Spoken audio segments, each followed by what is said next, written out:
સુરતમાં 4 દિવસ ભારે વરસાદ પડતા જ ઠેર ઠેર પાણી ભરાઈ ગયા હતા। ખાડીપુરના પાણી ભરાતા જ લોકોને ભારે હાલાકીનો સામનો કરવો પડ્યો હતો। ત્યારે હવે પાણી ઓસરવાની શરૂઆત થતાં જ મહાનગરપાલિકાની ટીમ મેદાને ઉતરી છે। પાલિકા કમિશનર પણ તમામ સ્થળોએ જાતે પહોંચી પરિસ્થિતિનું નિરીક્ષણ કરી રહ્યા છે।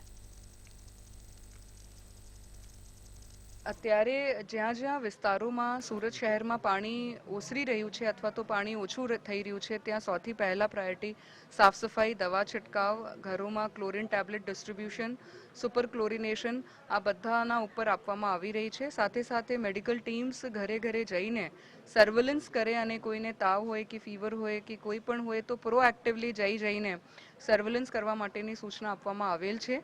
આ કામગીરીનું નિરીક્ષણ કરવા માટે અમે પણ બધા ફિલ્ડમાં આવ્યા છે। સુરતમાં વરસાદને પગલે મીઠી ખાડીનું લેવલ વધતા જ અનેક ઘરો પાણીમાં ગરકાવ થયા હતા, જેને લઈને જનજીવન અસ્તવ્યસ્ત થયું છે।